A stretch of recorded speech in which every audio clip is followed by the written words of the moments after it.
Hello,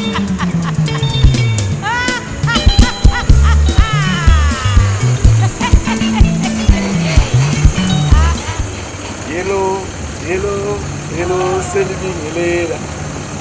The Drumas Media team is right here in Makokoba. Yes, we are tracing the dancing queen. I'm talking about none other than hello, Selvi.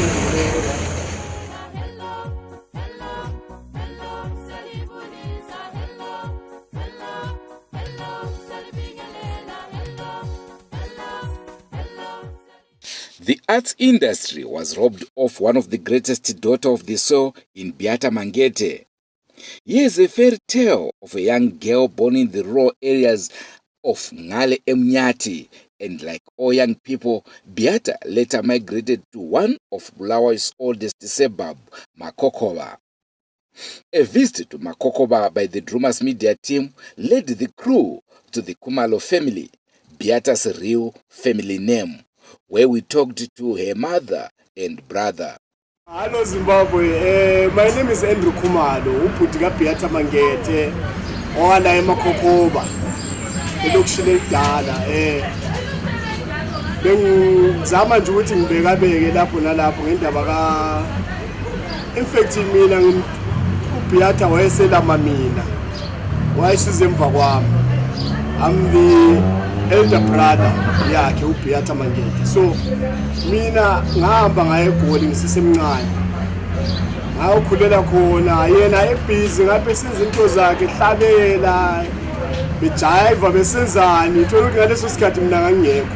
So it was like ngangibuya ngizobabona nje ebhizi esenza into zakhe naye kuye eGoli ezongivakashela sometimes. Yabo kwaya ke wasethola umntwana nolemigwatha. Ulemigwatha lo wayedlalela ilinda from Ilinda Dynamos. So umntwana ke uWesley Gwatha umzukulu wami ukhona manje uhlala la eSelborne Park. And then nguye umuntu esilokuzama ukubonisana ngoba naye uzama ukuthatha unyawo lukababakhe adlala ibhola. So manje what I'm happy about ukuthi i-team ayidlalela iBCC iqualified. So naye uzothola iCrown, uyabona?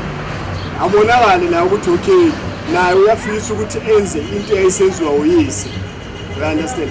So I'm happy ngakho lokho. So naye uWesley ngiyazama encourage each and every time ukuthi no wena just be ungajahi izinto, uyabona? Yeah, into yonke inesikhathi sayo, uyabona? So wena yenza izinto zakho professionally, uyabona? Ungavumi ukhohliswa ngabangani, uyabona? Into ezifana nalezo. Wena nje landela iprofession yakho. Landela iprofession yakho uzaba right ukuze ufane nobabakho, uyabona?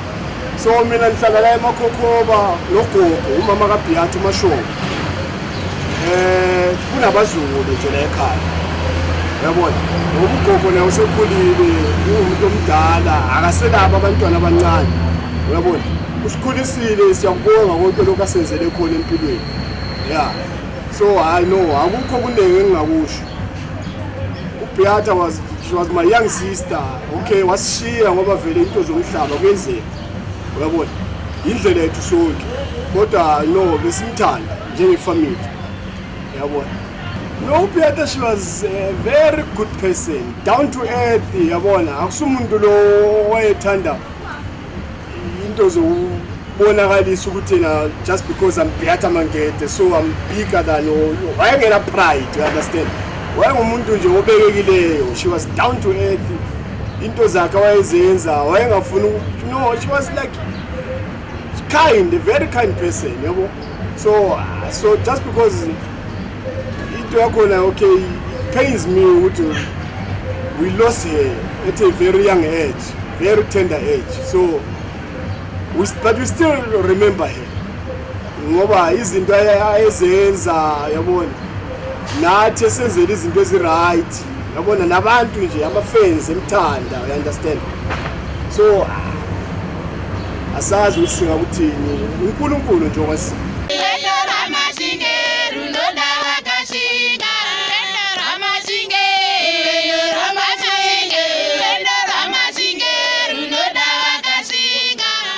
wauya mutumwa waMwari, madzibaba asimabvi, vanochema mbereko, vanochema mabasa, kensa, vanopenga, kupa masimba kumaprofita, vanhu vanovharwa mari dzavo, kutizwa nemudiwa wako anodzoka achimhanya, urwere husingaperi pamunhu, pfari, uyai muzvionere.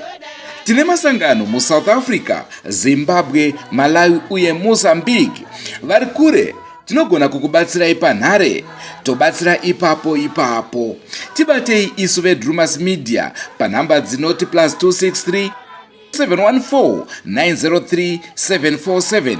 Tikusanganisei nemutumwa waMwari, vauya madzibaba asimabvi.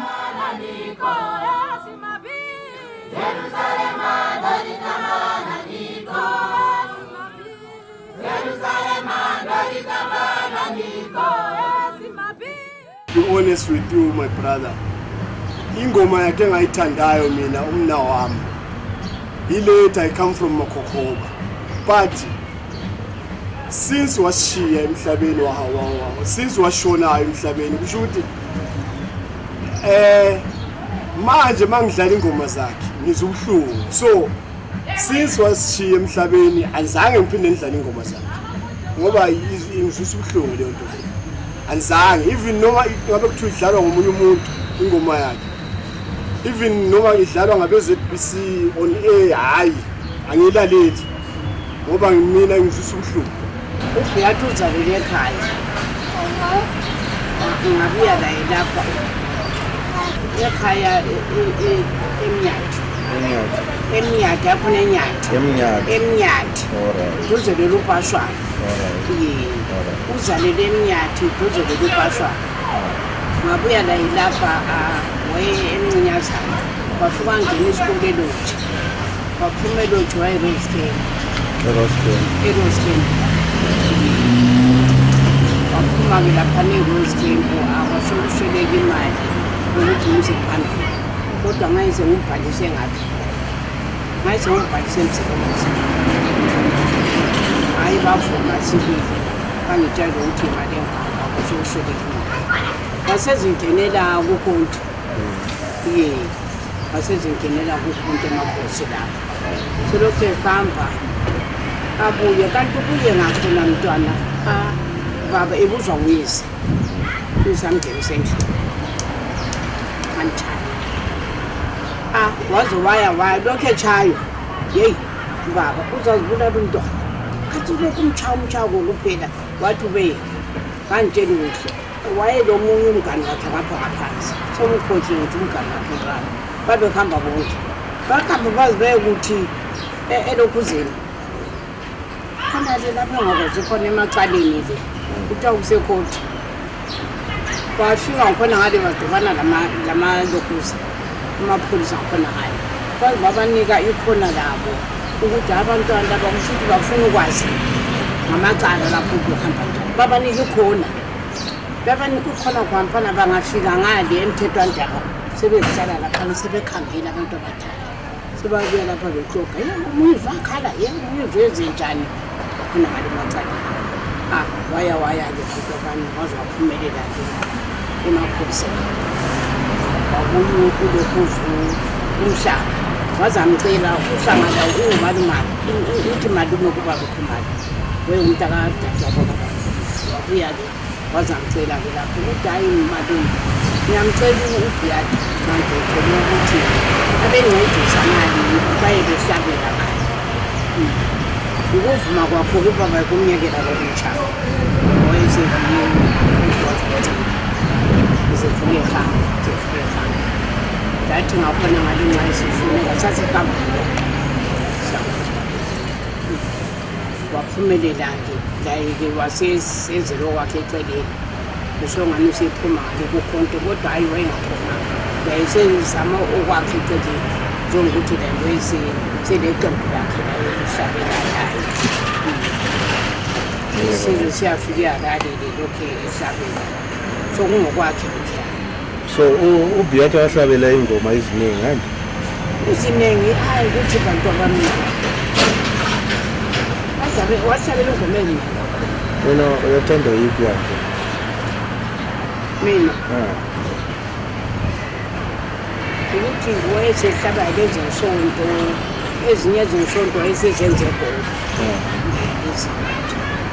uMakhokhoba lo ngiyamgabisa ngapha uye owavusa abantu ukuthi abantu bamthanda ngoba bayithanda manje sengoma labantu bonapha eMakhokhoba Now, MANGETE isayinime kaBeata or isitemo sakokhumalo oh isitemo sakokhumalo oMangethe kalala ukudla wayethanda kwesintu ufushwa udelele owebude awethanda kwesindebele kakhulu wayethanda kwesindebele kakhulu wayekela ukudla inyama uBeata thatha ufushwa ulude apheka nje Olude umbhendu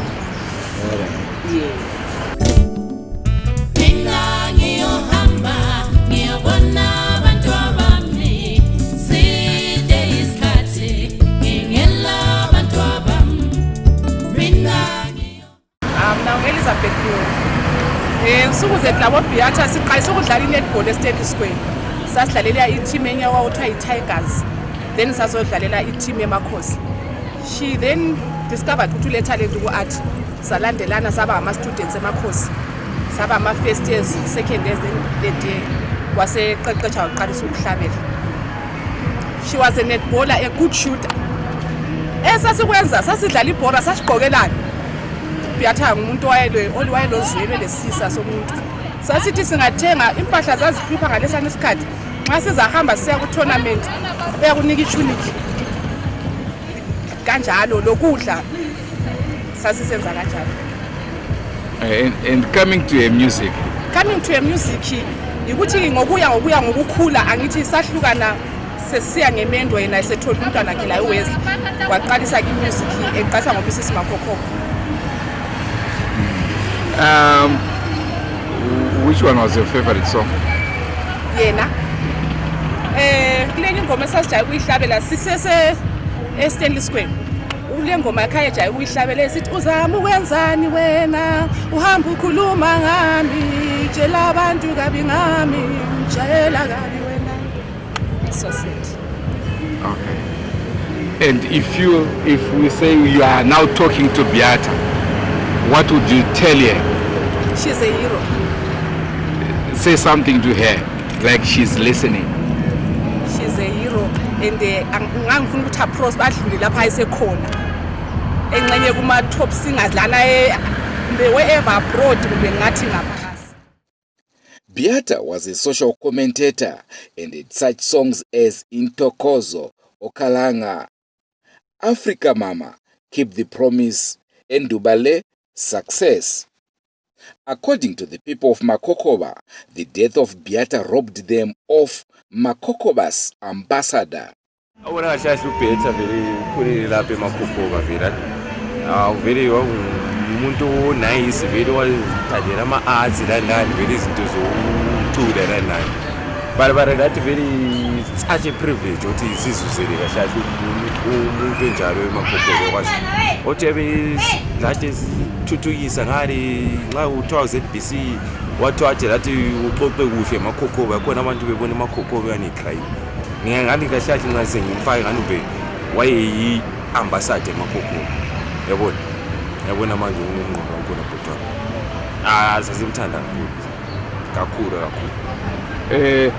What was she like? Fun. Yeah.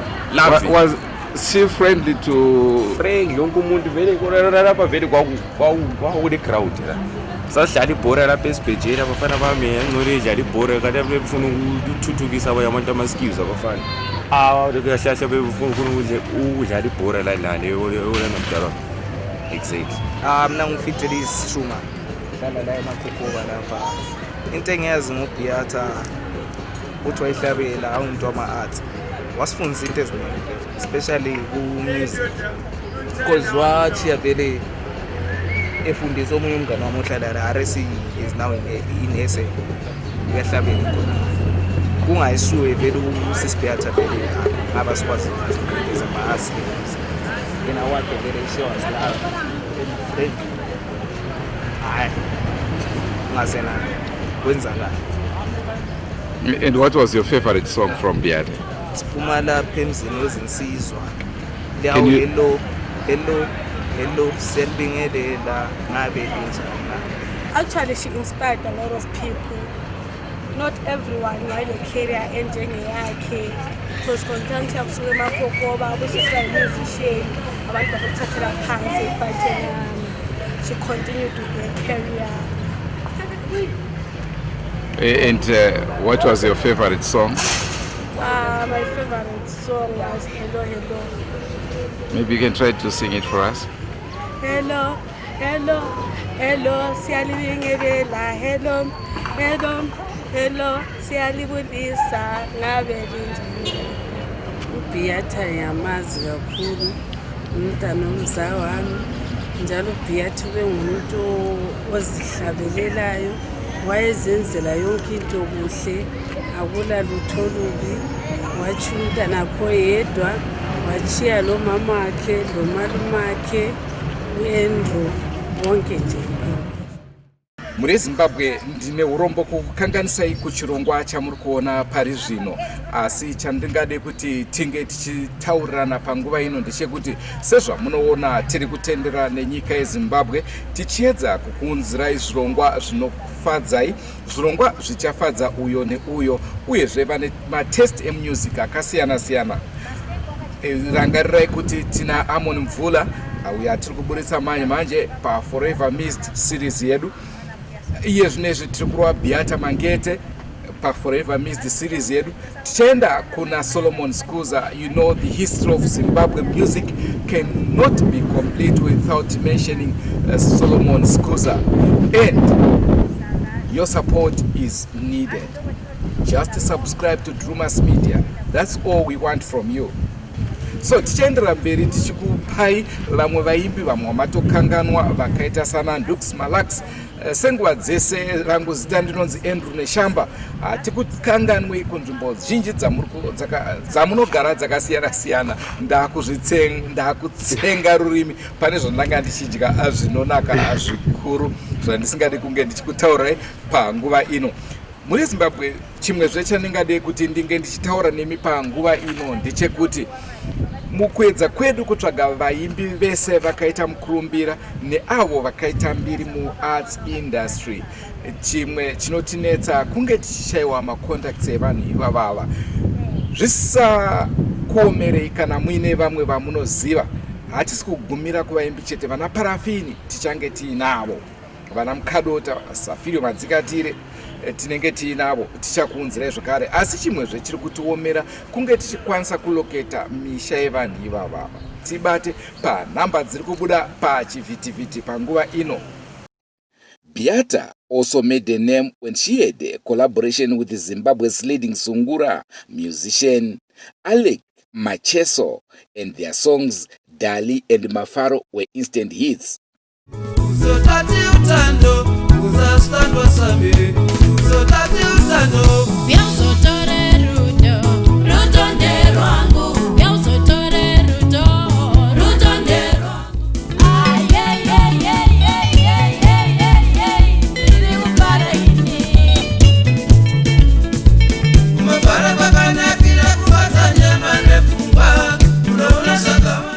We visited Amakos Theatre where Beata made a breakthrough in netball, drama as well as music.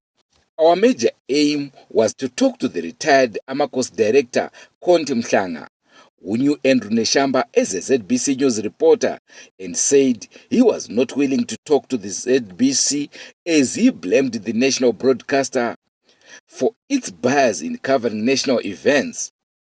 Our attempt to speak to one of Amakos' lecturer hit a brick wall, as well as she was bitter because of negativity from sections of the media and said such journalists who writes negative stories are anti-national development and it deserves to be elsewhere and not in Zimbabwe.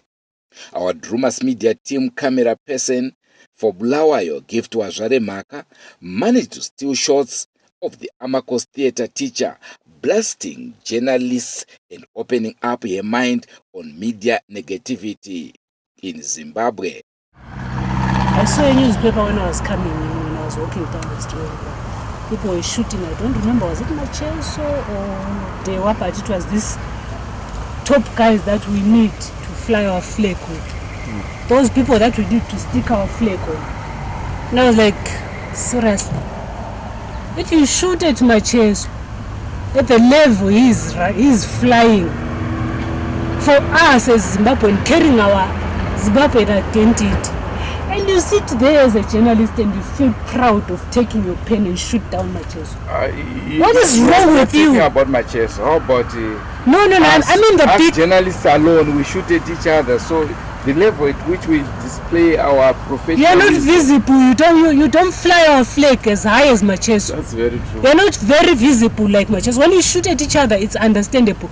Like I said, when this township start to shoot at Corn because he has created Amakosi, it's understandable because it is the jealousy of the neighborhood colleagues that he grew up with. I thought it was going to come down at some point. Because the problem with Conde is because he owns Amakosi. That's why the country is shooting at him. Because Mangethe took his guitar and played his guitar and he was our shining star. When I go out to DRC and I bring Mangethe on stage, I'll be like, I want to show them that Zimbabwe has got someone to fly our flag. I would sit like that. When I take Mangethe to South Africa, he will represent Zimbabwe. You understand what I mean? Then for a journalist to pick a pen and shoot at Mangethe, what do you expect me to do? How do you expect me to walk out there in the world? That's why I'm angry. That's why I don't want to talk to any artist. I don't want to talk to any journalist. I don't want to talk to anyone here in Zimbabwe. Because of that, Zimbabwe is not proud of its flag. Who's going to lift our flag if all of us, she wants to lift our flag because she's swimming. Then I am an artist, I'm a musician. Then I start to creep at her. Why is she flying my flag? You are a top journalist. You start to creep at her. Why is she flying our flag? I want to fly it myself. Why are you not flying our flag with your journalism? Why are you not standing in your position and stand strong so that I support you? Because I can't walk alone. You can't be a country alone. You can't be a country as a tribe, as a Shona. You're only a clan. You can say I'm a Zimbabwean, calling yourself a Shona and then you call yourself a Zimbabwean. Zimbabwe is a country. Zimbabwe is a country. It has tribes inside it. Yeah, that's true. When you walk across the world there, you say, I am Zimbabwe. Can I ask you a question? Right. Am I going to call myself a proud journalist when I don't have the history of Zimbabwean musicians? That is the reason why I'm here. Because that's a small stone that you are hitting me with. I want a bigger stone. Apart from music, Beata also shined as an actress, especially in the plays Hlengiwe, Mtanami, and Stinch. We also managed to speak to some of the late Beata Mangete's workmates from music and drama and had this to say. Ibizo lami mina nguDenise Lunyathi. Ngaqala ukusebenza lo Beata sasisonke ngathi emakhosi theater productions. Siletha sonke siyenza yonke imidlalo esenzakala yonke emakhosi. Saqala ukusebenza sonke lo Beata I think 2005 sihlabela izingoma but sasingaka record. Saqina sirecorda sonke ingoma lana ethi I come from Makokoba. Sasisonke lo Beata sahlabela sonke saqala sonke ukwenza yonke music but sasisilokhe sisemakhosi sisonke lo Beata. But la uBeata wayesenza okwakhe umsebenzi eyedwa ukuzikhulisa ibizo lakhe. Sathi siwa lapho sasebenza lo Beata wazeqasa ukuthi la yazakale njenge-artist elikhulu eZimbabwe. And then ngazeke la mina sokuqalisa ukuthi kungena abanye ukuthi imisebenzi yethu iyahlukana. siyabe sesibambe kwezinye indawo lawe ubona ukuthi ngapha usekukwanisa ukuthi wenze but ayisikudingayeke la ukuthi angikwanisi ukuthi ngisebenze la. uBeata wayesebenza nabantu kuhle, ongaso umuntu ololaka, wayesebenza njengosisi kwabanye abantu, kodwa kimi wayemncane uBeata.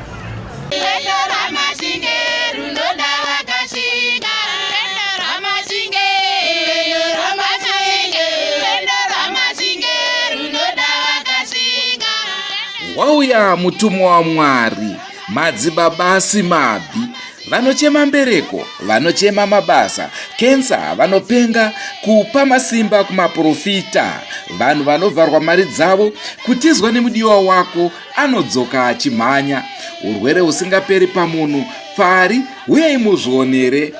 Tine masangano muSouth Africa, Zimbabwe, Malawi uye Mozambique. Vari kure tinogona kukubatsirai panhare, tobatsira ipapo.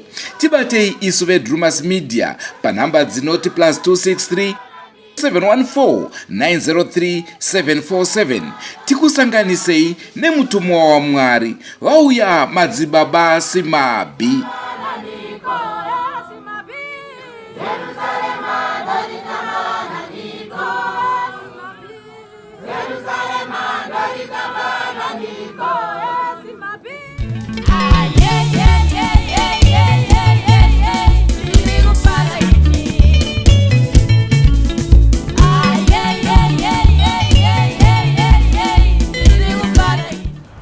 Hi, Salubonani Magadi. Hello, my name is Makula Moyo. I live in Makukova, in a place where you get all the celebrities, everyone, Peter Ndlovu, Beata Mangethe. We were talking about Beata Mangethe. I started dancing with Beata Mangethe when I was young, because Beata Mangethe angari munhu akatanga at ane 14 years. But akatanga ni netball, achitamba netball. She was good. Pamabasa etakaita, I gained a lot of things because she was my sister. There is no one here in Makukova owayenza into enjengayo into eyenzwa nguBeata Mangethe, because abantu abaningi eMakukova lapha they don't want to take into njenge-art or italent beliyenze libe into ekhona. Abaningi bagijimisa izinto eziningi, babedinga imali besenzani, but yena waqina ngakho umsebenzi wakhe lapha eMakhosi, edirector nguKhonti Mhlanga. So saba lo hambo sibili, a long journey sibili. Ngajoyina uBeata Mangethe mina ngo-2002.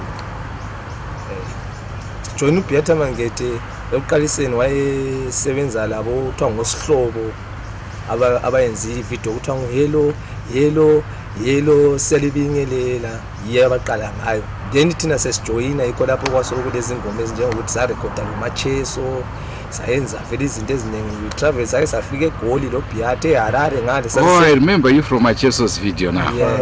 Ah, okay. Yeah. So into esasiyenza by uBeata collaborator lo Macheso wasinika opportunity yokuthi sase sikwanisa ukuthi senze ama-shows from starting from Bulawayo here, sithi Gweru, sithi Kadoma, nje ukuthi size secinela eChitungwiza lapho uMacheso wakhona.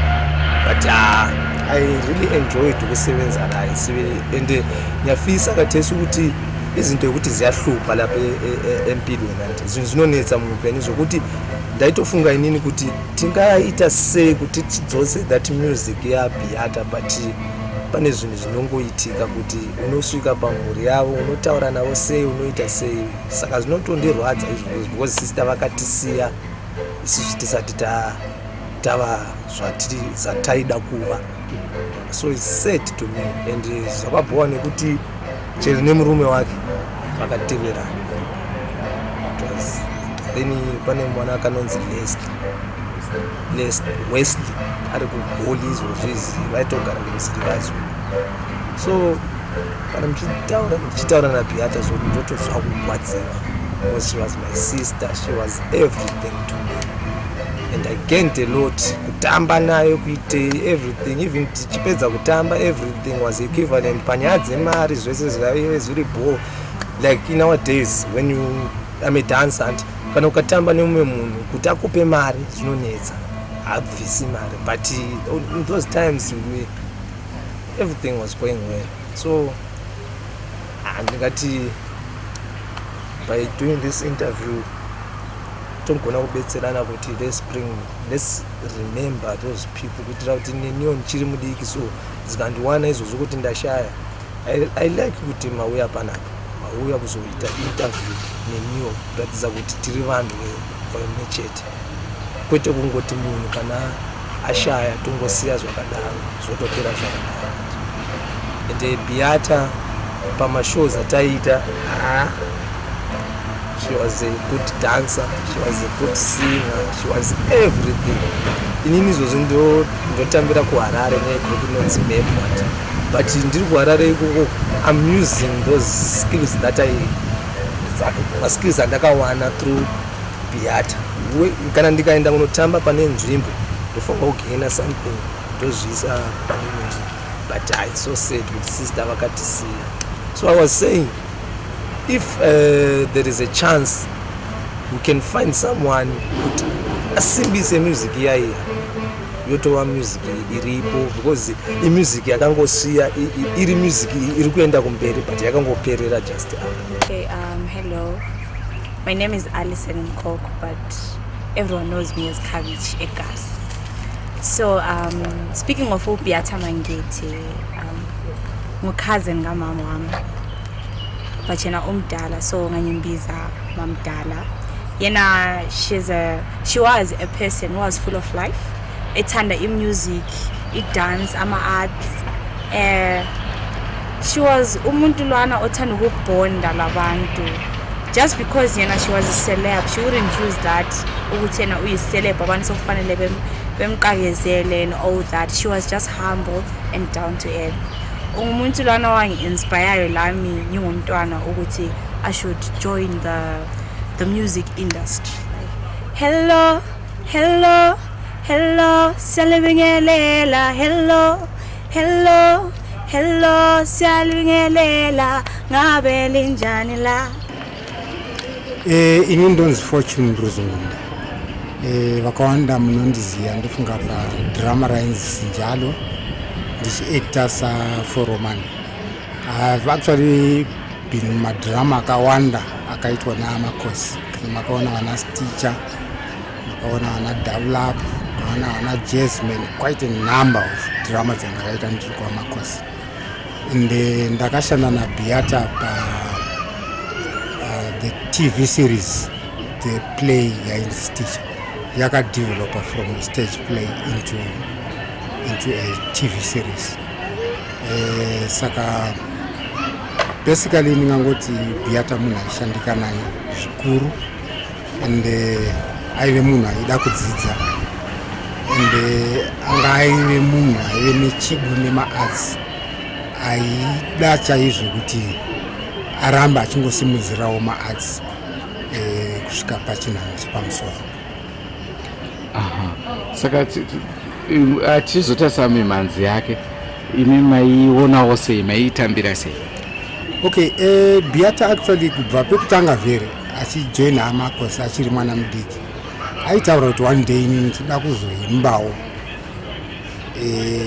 Ndinofunga talent yangu is more mukuimba than mukuactor, but ndichangoita zvese because amakosi aioffer training kubva kumusic, dance, acting. Saka akangotora inclusive package yacho yese. Saka aidevelopa career yake mbichana, but ndinoona kuti music yake yakazotambirwa neveruzhinji zvakanyanya kudarikidza zvandaifungidzira kuti ndio zvichaitika pamusic yake. Right, chiongorora iye mumaplays amakaita, character yake aigona sei? Munomboziva chinonzi kuactor kutora ma-practical realities uchiaisa pastage pa-any given platform wanenge wapera sezvazviri. Saka Beata aingozviburitsawo nemazviri zvawaida kuti zvinge zvichiitika kana zvaunofungidzira kuti ndo zvinoitwa nevanhu ndo zvaaingoitawo. Saka kwandiri anga ari an excellent actress, an excellent artist.